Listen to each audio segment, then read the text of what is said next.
Good morning.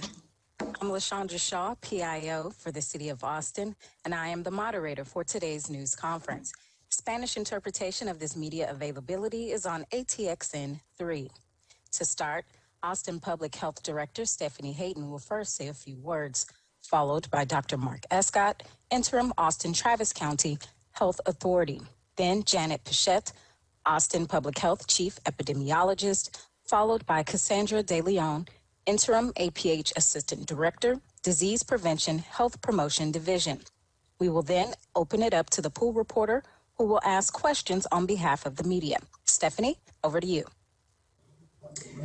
If you traveled outside of Austin and Travis County for a Thanksgiving holiday, or you remained in Austin and Travis County and you gathered with individuals that did not live with you, it is going to be important for you to go online and schedule an appointment to do a test. You can either call 311 and connect with our nursing hotline, and they can schedule you a test. But it is going to be important for us to get you to come in and to test. The test continues to be free for our community, and we encourage you to do so. I'll transition over to Dr. Escott. Thank you, Stephanie. And as a reminder, the resources that for testing through Austin Public Health, we want to reserve for those who don't have health insurance, who can't afford testing. There are also lots of other testing sites available. If you Google COVID-19 testing in Austin, you'll see there's lots of places. But I also want to mention, again, that we are in stage 4 of our community risk stratification. And that means that those individuals who are over the age of 65 and those with medical conditions that place them at increased risk for severe disease need to be staying home. They need to avoid indoor spaces with individuals outside of their household. They need to transition to takeout and delivery for groceries, for food, or have somebody else pick up food for them. It is critical right now in Texas and across the United States that those who are at the highest risk are very protective of themselves over the coming weeks to ensure that we can buy time until the vaccine arrives, that we can get out to them. Good morning. I just wanted to thank everybody who chose to have a safe and happy Thanksgiving holiday at home. The next week or two is going to be crucial for our community as we begin to see those individuals who may turn up positive because they may have been exposed to a person who was COVID positive. As Dr. Escott and Stephanie Hayden have mentioned, it's going to be very important if you experience symptoms that you get a test to determine whether you have COVID. And if you are waiting for your test results, it is equally important for you to stay home until your test results are positive. We are hearing time and time again about individuals who are continuing to go to work knowing that they are COVID positive because they think they have mild symptoms. That doesn't matter. If you're positive, you're positive. You need to stay at home and reduce disease transmission risk by not exposing other individuals. And we're also hearing about businesses or managers in businesses who are telling people to come to work, even if they have they're awaiting a negative test result or a positive test result. If you've had a test and you're awaiting your result, you need to stay home and isolate or quarantine until your test result comes back, either negative or positive. If you've been exposed to an individual and you have a negative test, you will still need to remain in quarantine until that test, and complete your quarantine period. As we've said in the past, you cannot test your way out of quarantine. There will be some changes we hope to hear today from the Centers for Disease Control about the quarantine period, and so that news should be out today, and we will make adjustments accordingly. But with that, I'll turn it over to Cassie. Thank you, Janet. And just to kind of reiterate, we know that it's important to stay the course and continue to practice safe infection control measures to protect us from additional exposure from COVID-19 disease. But particularly now, we know more than ever more about the vaccine that's coming online. We're hearing daily that there's more progress towards getting emergency use authorization approval from the FDA. And so that's really exciting news for us as we plan locally to roll out the vaccine. Thinking that within the end of this month, by the end of December, we may see vaccine locally. However, as vaccine comes into our market and as we see more and more vaccine become available for priority populations, it is still critical that we practice those infection control measures that everyone has really talked about already on this media availability, so that we can continue to protect each other until everyone has had the opportunity to access vaccine and we're able to reach that herd immunity that we're trying to achieve so much. So just keep those efforts going. We are trying to continue to manage the disease as we grapple with the new tools that are coming online, and anticipate more news about the vaccine as it rolls into approval processes later this month. Thank you. Now over to our pool reporter from CBS Austin, Ms. Betty Cross. Betty? Good morning, everyone, and thanks for making yourselves available to all of the media here in Austin. My first question, well, it's from CBS Austin, and we want to know, with rapid testing starting today for AISD students and staff, how accurate are these tests, and how effective do you think they will be in slowing the spread of the virus in the school environment? Well, Betty, I'll start off by answering that and saying that the antigen tests are very accurate.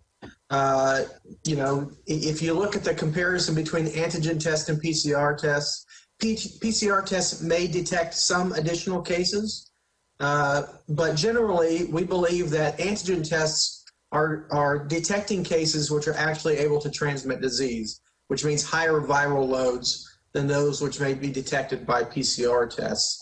So we have a lot of confidence in those PCR tests. The trade-off is with the antigen test is that we get the answer in 15 minutes.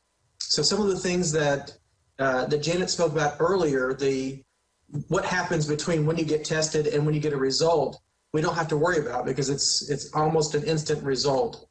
There is a trade-off also, though, that we process those tests, so we can't do as many as quickly as we can with PCR tests that are being sent off. But we're excited about having the antigen test in larger volumes now and look forward to utilizing them as part of our mitigation strategy. One other thing I'd like to add is the other reason we are excited about the antigen test is this is a pilot that we are working with AISD. Our goal is to do some additional testing next week as well, doing testing for Title I schools. In addition to that, collaborating with other school districts where they may potentially need us to assist them with the antigen test. So this is definitely a game changer for us, and we are very excited about this opportunity.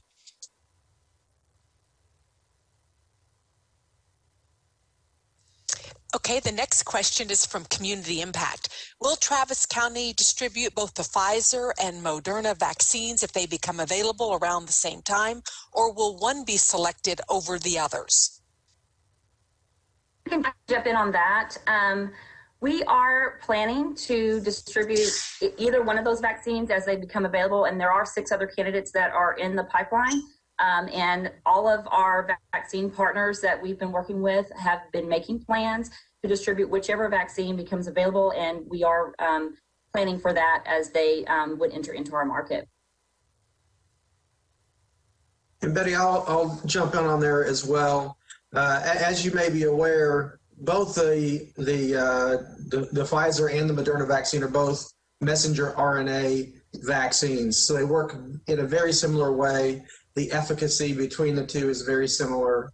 And I want to point out that, one of the most remarkable things from the preliminary data that has been shared is that zero of those individuals who received the vaccine had a severe case of COVID-19. So not only are we talking about preventing disease spread, we're talking about, at least at this stage, completely preventing severe cases, which is the thing that we're really worried about. Obviously, there's a lot more data to be shared and collected, but these results are very promising for both of these front-runner vaccines. We also, with the vaccine coming on board, we are very excited about the vaccine. But we also want to just remind people that we want them to stay the course and continue to watch their distance, wash their hands, and make sure they wear their mask and stay home if they're ill, and follow the guidelines that we have in place. And so those things are going to be important as we wait for the vaccine, and even after the vaccine is here, that we continue those practices.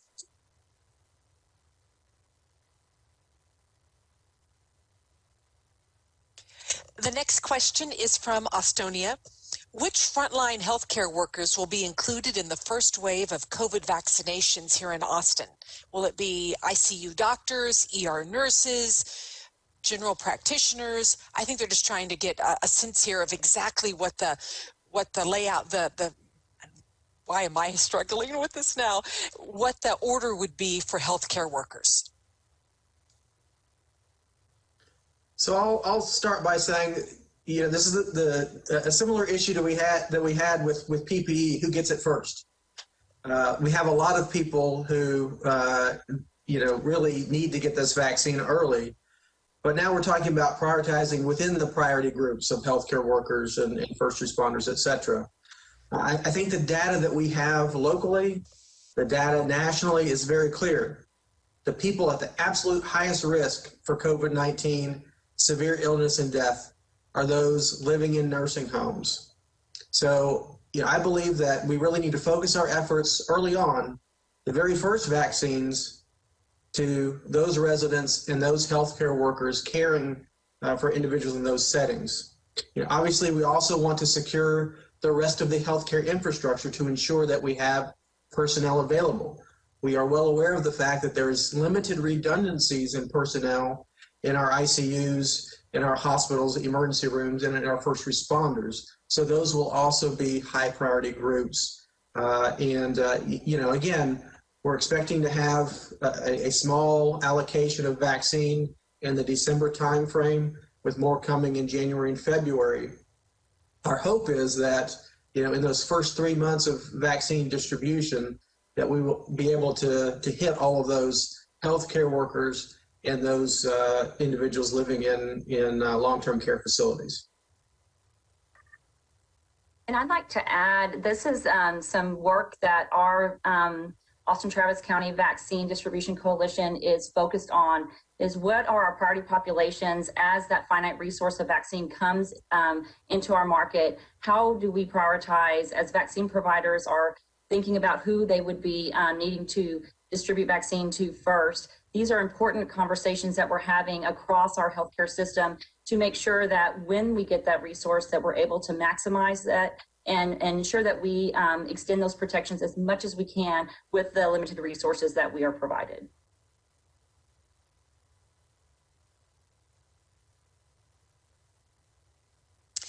The next question is from KUT. Has Austin Public Health reached out directly to Governor Abbott's office to ask for more flexibility to close or reduce capacity at some businesses? Well, I think the governor's been very clear when other jurisdictions have approached the state to lower those limits. And the response has been, you need to enforce the rules that are in place now. And that's exactly what we're doing. We're increasing enforcement activities, increasing inspection activities through Austin Public Health, Environmental Health Services. And we are working with those businesses to ensure that we can increase compliance. There may be a stage, particularly if we enter stage 5, where we may want the ability to decrease capacity, occupancy of businesses to help mitigate the spread. If that happens, then we will certainly be likely to approach the governor and have that discussion. I'd like to add that it has been really great to work for the city of Austin in this response, working with our citizens of Austin and Travis County. Because when we talk to individuals and we bring them this information every week, they really, even the business owners, they really, with pride, look at and make adjustments. Our environmental health staff, when they're doing increased inspections and working with the restaurant owners, those business managers and their staff have been so compliant at the restaurants. And so I would like to applaud them for their efforts. And so as Austin and Travis County, we have pulled together. We have been really strong. And so knowing that we may have some limitations in different efforts that we may be able to enforce, it's just really great as a city that all of us have pulled together collaboratively to work on this based on the warnings that we provide in our communications.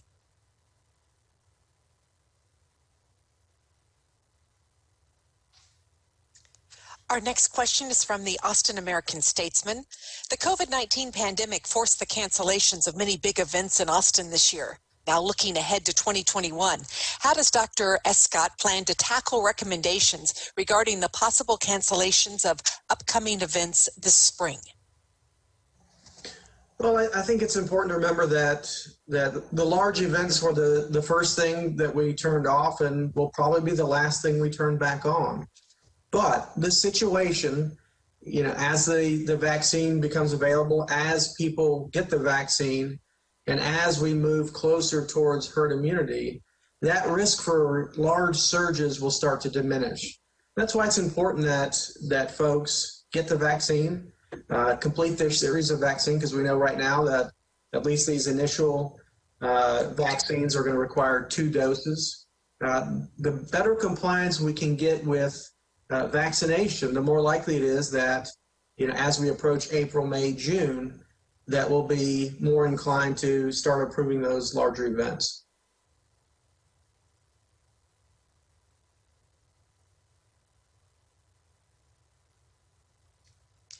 Our next question starts with a quote, and it's from Governor Abbott. It says, Texas, and I'm quoting here, is already prepared structurally for the quick distribution of those vaccines once they are approved.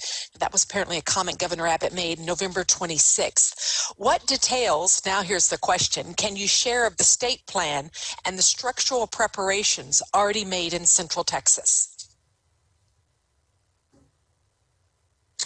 The state plan was actually released October 16th.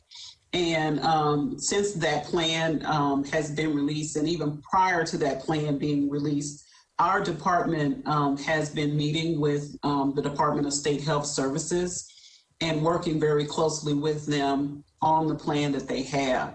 So it's important for us, and we have been sharing that information publicly, as well as with our partners. We implemented the vaccine coalition, distribution coalition, which is an actual regional coalition. And so we have state staff that work for the Department of State Health Services that are a part of that group. And so the phases that we are aware of is information that we have shared publicly, knowing that November was more of a planning phase. December was slated to be time where there would be the first amount of vaccine would be available. And then anticipating from January to July that there would be a little bit more vaccine available, and then the rest of the year a little bit more vaccine, kind of based upon what that plan says.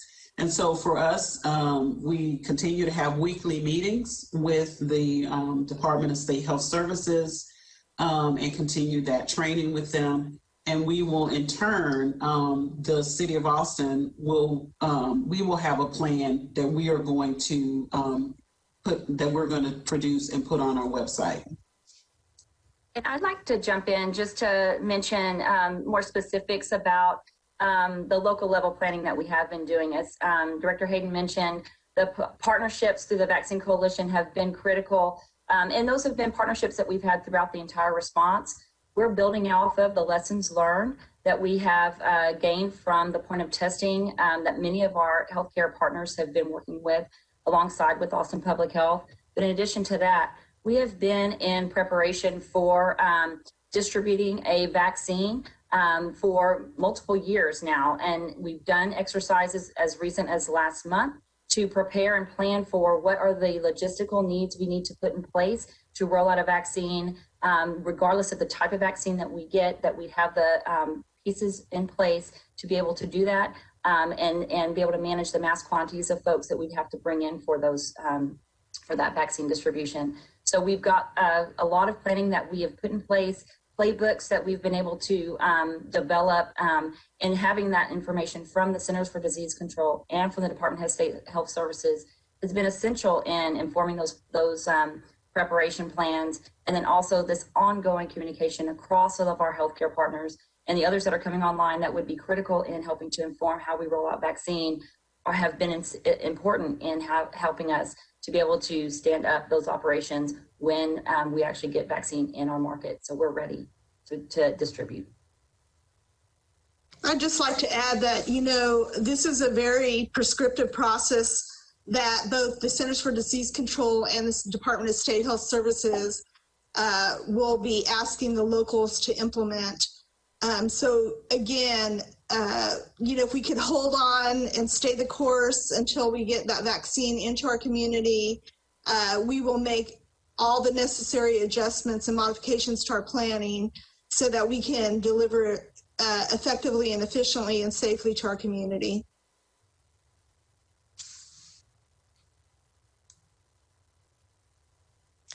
Our next question is from KXAN. Oh, I'm sorry, I got ahead of myself.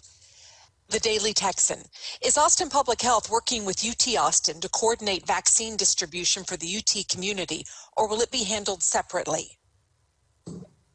I can jump in. UT Austin is a key part of our vaccine distribution coalition.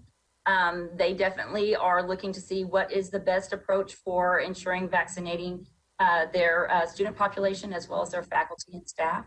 But that's part of all of our partners that are online to work with that. I think what's really important to note is we all as vaccine providers have to consider who are the priority populations that will be considered for phase 1, and noting that majority of the student population are healthy young individuals and not necessarily those most vulnerable populations that we're trying to protect with that initial allocation of vaccine. And so those are the things that we're looking at, but they're an important partner that we'll be working throughout all of the phases of the vaccine rollout.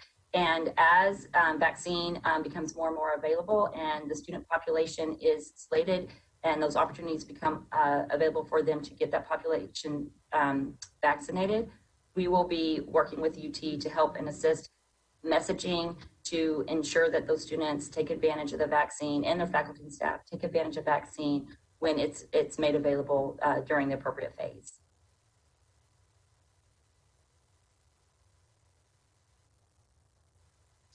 Our next question is from KXAN. Looking ahead to Christmas, do you expect your recommendation will be the same as it was for Thanksgiving, meaning don't travel and don't gather with people you don't live with? I imagine our recommendations are going to be very similar to Thanksgiving in relation to Christmas.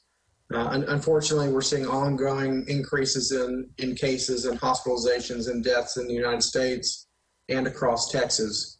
We've got a little over 3 weeks before Christmas, and it's hard to imagine that things will improve significantly enough for us to have different recommendations. As we've said before, this year it's about modifying those traditions into new traditions that can be done safely. And that is going to mean, again, for Christmas, that we gather with people within our household and that we still interact with others outside of our household, our extended family, our friends, but we do that virtually and safely.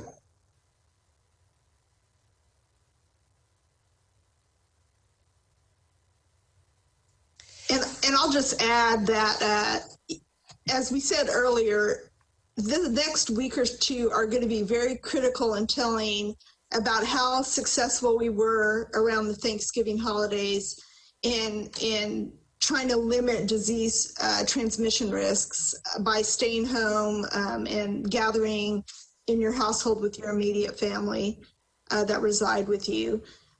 For those who may have ventured out and participated in activities and events over the Thanksgiving holiday weekend,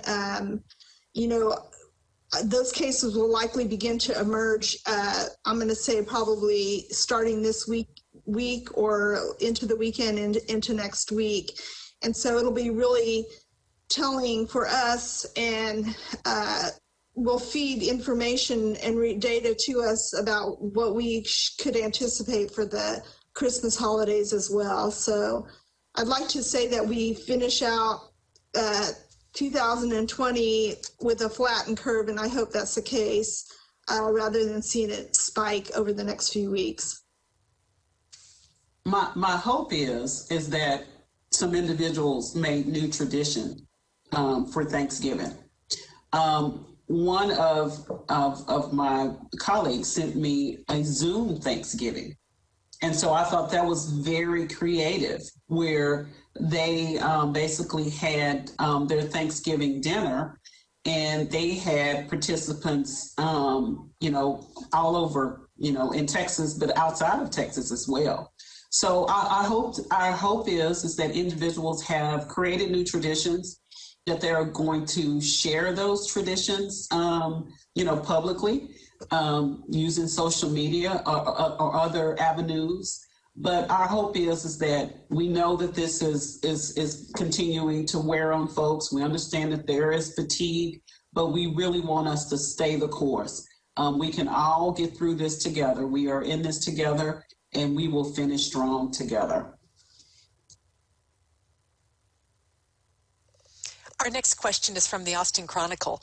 Bexar County and San Antonio instituted a nightly curfew over Thanksgiving weekend in an effort to curb the spread of COVID-19. Do you think a similar curfew in Austin would help slow the rise in cases here in Austin?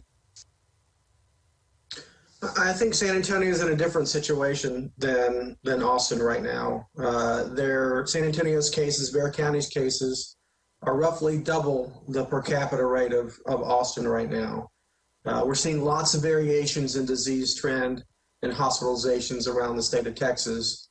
In Austin, when we look at the major metropolitan counties, are in a better situation than all of them. And that's because our community has responded. Our community is engaged in those protective actions. Our community is masking and distancing and washing their hands. And if we continue those practices, we don't need to have a curfew. But our hope is that folks will continue to do that. If we reach stage 5, there may be a reason to consider a curfew at that stage, but I don't think at this stage it's necessary. I agree with Dr. Escott. We have really, the information that we share, I cannot tell you the number of folks that, reached out to me to say, I've changed my traveling plan. I'm not going to travel for Thanksgiving, and I'm not going to travel for the Christmas holidays. And they have done things a little bit differently. And so I am really excited how Austin and Travis County does respond to us. And we're going to continue to provide as much information as we can.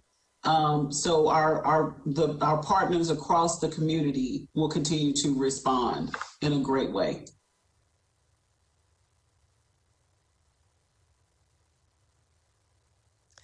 Our next question is from Fox 7.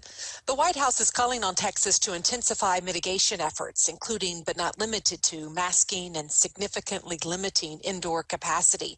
Is there any indication we may move to tougher guidelines because of this recommendation? Well, again, with our transition to stage 4, we recommended that businesses only open to a maximum of 50%. I think given the trends across the state, that transitioning the state back to 50% maximum occupancy would be useful. We know that the disease is more likely to spread indoors and less likely outdoors. So, our hope is that despite the fact that we can't order restaurants and other businesses to decrease their occupancy beyond the state's recommendations, that they will do so in an effort to protect this community. Again, we've seen uncontrolled and catastrophic surge in El Paso. Lubbock is seeing significant surge right now. Dallas, Fort Worth, San Antonio is surging. Houston is surging. The list goes on and on and on of places that are really struggling right now. And what we're seeing right now also is that our rural communities are suffering because, in many of those communities, the advice from local officials wasn't as strong as it was here in Austin and Travis County regarding masking and distancing. In some of those more rural counties, places like bars have been open, increasing the risk. So I think it's time that as a statewide community, we start to reassess that plan and make a determination if we need to further reduce the risk by reducing occupancy statewide for a little while.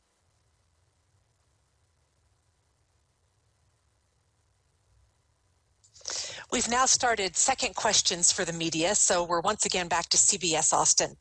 And Dr. Escott, you talked a little bit about this yesterday to Travis County commissioners, but I wanted to follow up. When do you think the 15-minute rapid antigen testing might be readily available for the general public? Or do you see it as being an easily administered alternative to current testing? But I can say that right now we have about 6,000 of those tests, so it's not going to last us very long. But we do know that the state is receiving millions and millions of these tests. Right now, those tests are focused on our schools to ensure that we can keep our schools open safely and protect our students and our teachers.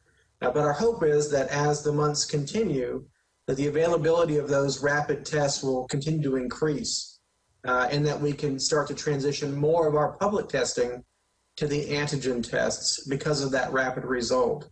Again, it's, the beautiful thing about the Abbott Binax Now test, the antigen test, is that it doesn't require a machine to run it. It's sort of like a pregnancy test. You swab the nose, you stick it in the card, you put some solution on it, and you get a result in 15 minutes. That certainly could be a game changer for us as we manage this disease. And again, our hope is that we will see those supplies continue to increase in the coming months.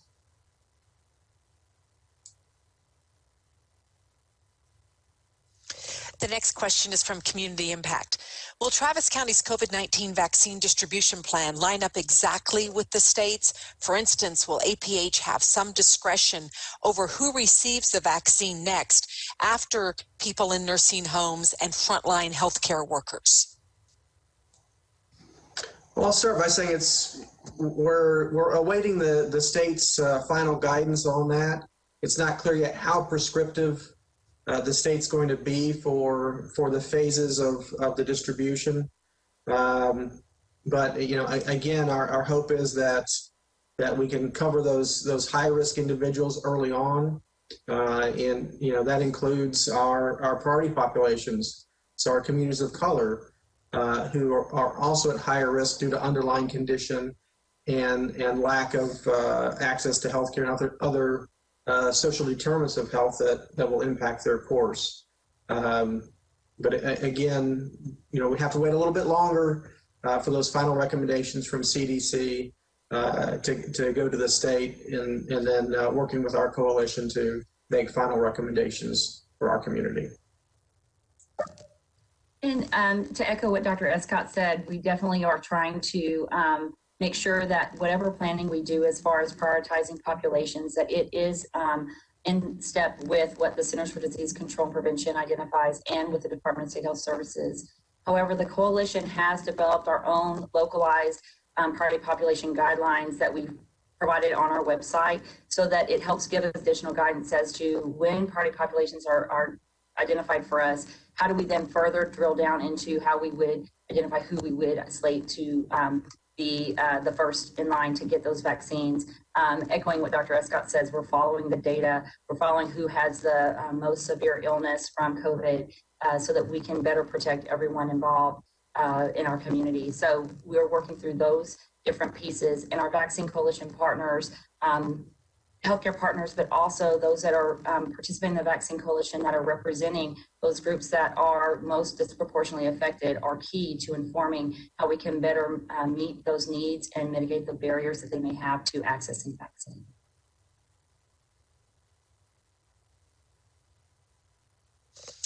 Our next question is from Austonia. Federal CARES Act funding must be spent by the end of the month without a new relief package in place. How will Austin Public Health continue to fund its pandemic services like testing, vaccine distribution, events, and others? The department alerted City Council and the mayor, as well as the city manager, of what we would need to continue to provide services at the level that we are providing. Within that information that we shared with them, we also talked about what we would need to provide the vaccine to our community. We are going to continue in January. Our budget office, we're working with our budget office to continue to provide the services that we have at the same level that we have provided them in the past. And so that those dollars will come from our budget office. And I would just like to add that, the department has also received some funding from the Department of State Health Services to support COVID response efforts. And some of those funding will extend on through March of 2021. And we also have one contract that's focused on the epidemiology response that will extend on through March of 2022.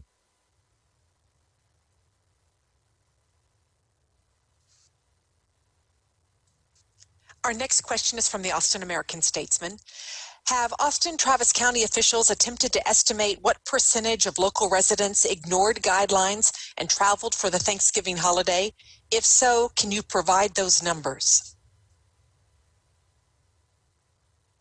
We don't have those numbers. I think we're going to find out those numbers this week based upon the number of cases that we're seeing as an indicator of how much people move. We do have mobility data, which UT Austin, our modeling consortium, utilizes to do the predictive modeling. So that will come into play as we look at the forecasts for cases here in the next couple of weeks. And I'll just use this time just as a reminder. We put out some information prior to the holiday, just reminding individuals to change their plans and consider the lowest risk would be able to remain at home with individuals in your household. If individuals have decided to travel, we have recommended that when they return to Austin and Travis County, or if they've had Thanksgiving with folks outside of their home in a large gathering, we recommend that they quarantine this week and that they go ahead and schedule a test because our goal is that they're able to take the test and that they remain quarantined until they receive those results back from that provider. And so that is something that we have continued to encourage individuals to do because we were prepared if individuals were to travel. And so we'll continue to do testing and work with our partners in the community as well on testing efforts.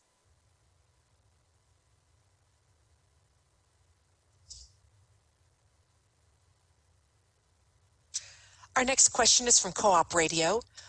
And you've answered this a little bit, but I'm going to go ahead and ask it because I think the reporter here is just trying to kind of maybe get just a little bit more detail about the distribution of the vaccine. And the question is, what details has the state shared about those groups to be made part of the second and subsequent rounds of vaccine distribution? Is there any information that you all have garnered yet? Yeah, I'm happy to chime in.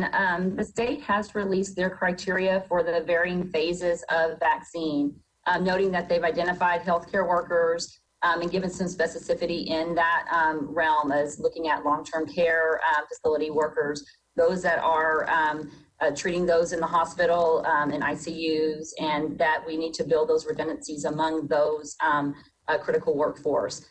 As we get into additional phases and we have more vaccine available, they have looked at how do we expand from that, looking at essential workers, that could be frontline staff, and those kind of details are in their criteria that they have launched, and it is available from the Department of State Health Services. So those details we are working to help inform how we would plan for distributing vaccine here at the local level and identifying what that looks like as far as our local population and who those priority populations include.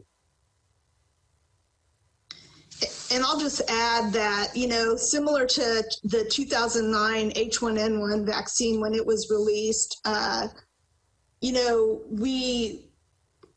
situation was very fluid. And so similar to this, we had some information, we understand what our priority populations are, but there may be adjustments that need to occur along the way. So as an example, although healthcare workers are identified in that first tier, one thing that the coalition will need to make hard decisions about based on all of the priority populations is if it trickles out like it did in 2009, there may be, we may need to define what priorities lie within priority populations as well. And I think those are some of the tasks that the Vaccine Coalition is currently working on.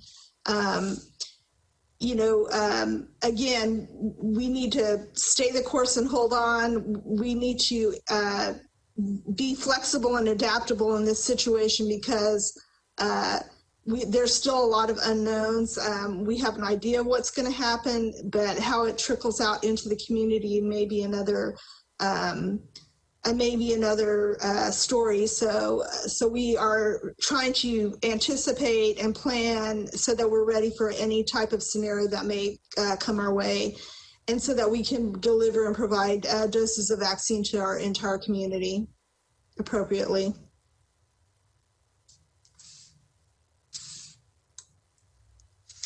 While we've been talking, those CDC guidelines that, Janet, I think you mentioned that were going to be coming out, the changes in the quarantine period, they were released, and KXAN is asking you, since the guidelines say that now individuals who have close contact with an infected person can end their quarantine after 7 days if they receive a negative test, or after 10 days with a test, what is the reaction of Austin Public Health to these changes? I would say, we've been anticipating that these guidelines are changing, would be changing, and we've heard about them for quite a while now, but we just haven't seen the official release of the information. So, one thing that we're hoping to do is to make sure our case investigators are able to provide that information to people that they reach out to, so that they have the information, and if anybody inquires about it through our hotline or whatnot, they can get the correct information. Again, this is similar to what we said in the very beginning of this disease pandemic, is that as we get more data and as we learn more, we will see that this pandemic will evolve, and there will be changes to guidance the more information we have. And so I think this is just an example of CDC making that adjustment and change. And again, we have anticipated that. Now, I don't know, Dr. Escott, if you want to add anything about the healthcare workers portion.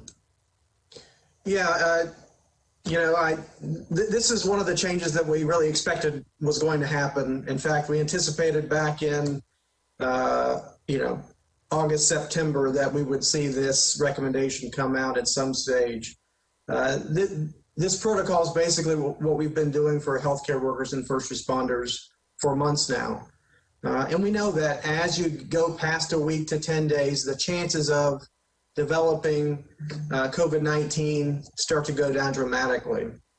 So by marrying a shortened course of isolation or quarantine with a negative test, it really helps us identify the vast majority of individuals who will eventually develop COVID-19.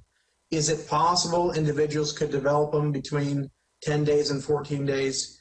Yes, it's possible, but it's, it starts to get really unlikely the further out that you get from the time of exposure. So again, the strategy is important. The change is important, but it's also important, as Janet pointed out many times today, that folks quarantine when they've been exposed. Not kind of quarantine, but really quarantine. Staying home, isolating themselves, even within their household from other people. That doesn't mean stay home except go to the grocery store, or stay home except for, go to the drive-through and pick up some fast food. It means you must stay home. And the more we can get people to listen and hear and abide by that message, the better chance we are going to have of decreasing our transmission and entering better stages of our community risk. One thing I would like to add, though, with that change, as individuals are making an adjustment to that change, that criteria does say that you must monitor your symptoms. And so we don't want individuals to think that, I can just quarantine, stay home. But you also need to determine if you have any level of symptoms. And you should be symptom-free during that entire time. And if you're not symptom-free, then you definitely need to take a test, before that time has ended, whether it is the 7 days or the 10 days. So I just encourage individuals that if you have any symptoms, and I mean, it can be mild, my throat is sore. I've lost a sense of taste for the food that I'm eating. So it can be very mild, but you need to make sure that you're monitoring any symptoms that you have. I'll just say one other thing, and that's the importance of testing as soon as the symptoms start is not just for identification of being COVID-19 positive, but also the therapeutics that we have are best suited early in the course of illness, and that includes the monoclonal antibodies. So it's really important that particularly those who have risk for complications, they're older or they have underlying health conditions, that as soon as day one that those symptoms develop, they go out and get tested so that they can both know if they have COVID-19, but also talk to their healthcare provider about the possibility of therapeutics at that stage.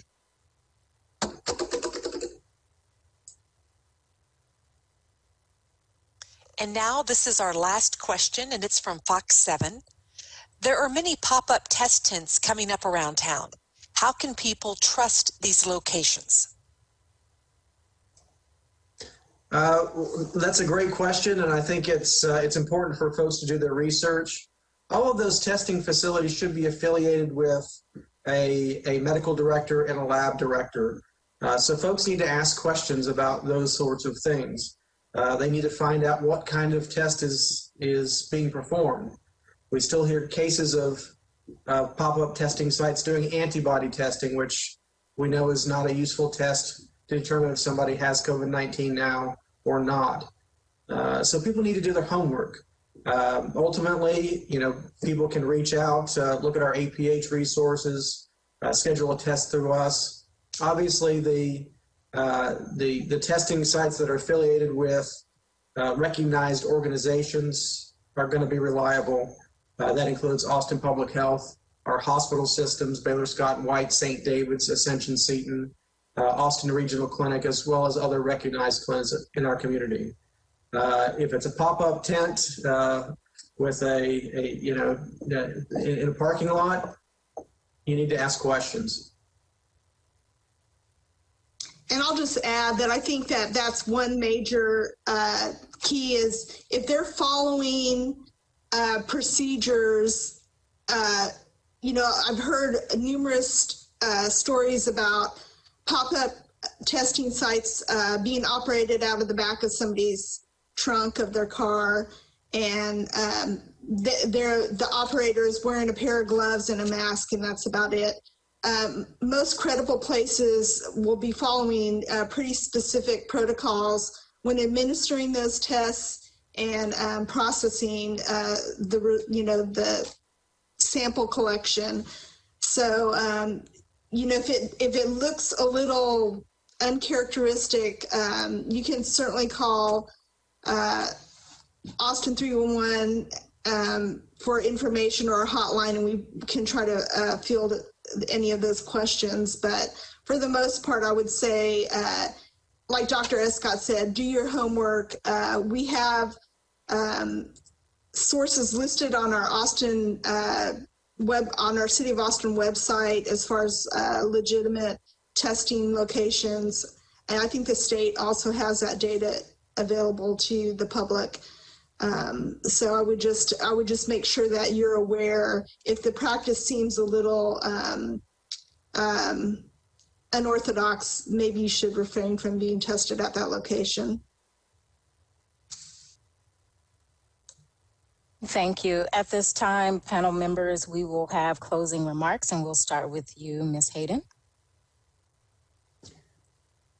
If you have traveled outside of Austin and Travis County for the Thanksgiving holiday, or if you had Thanksgiving with members that don't currently live with you, or you may have decided to go to a get-together after, it's going to be important for you to quarantine in your home and schedule a test.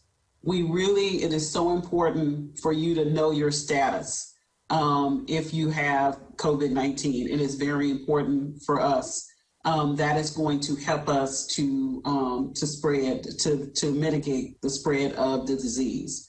The other reminder is that I understand folks are really getting tired. We do applaud you for your efforts. It has really, really helped our community when you have pulled together and you have established new traditions.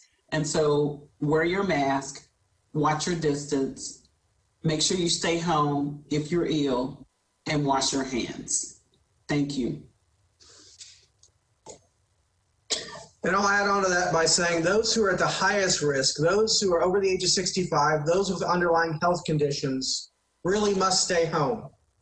There's widespread community transmission. We're in stage 4, which means that folks in that high-risk category need to only go out if they're doing takeaway or delivery, and better yet, have somebody bring supplies to them if needed. We need to protect our most vulnerable, and if we do so, we can also protect our healthcare infrastructure and prevent unnecessary deaths. And I'll just tag on to what both Director Hayden and Dr. Escott have said, and that is this next 2 weeks are going to be a critical period of time for the City of Austin and Travis County.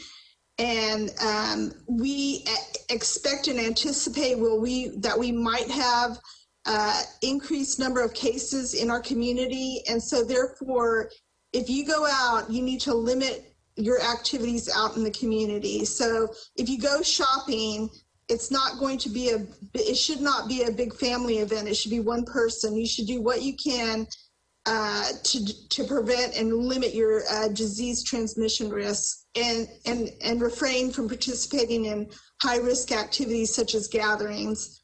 So again, as Director Hayden mentioned, you need to make sure that you cover your face with a mask. You need to social distance. You need to avoid crowds in confined spaces. You need to stay home if you're sick. You need to stay home if you've been exposed to somebody and are in a quarantine period. If you are sick, even with mild symptoms, you need to stay home and not go to work or other activities, as Dr. Escott mentioned.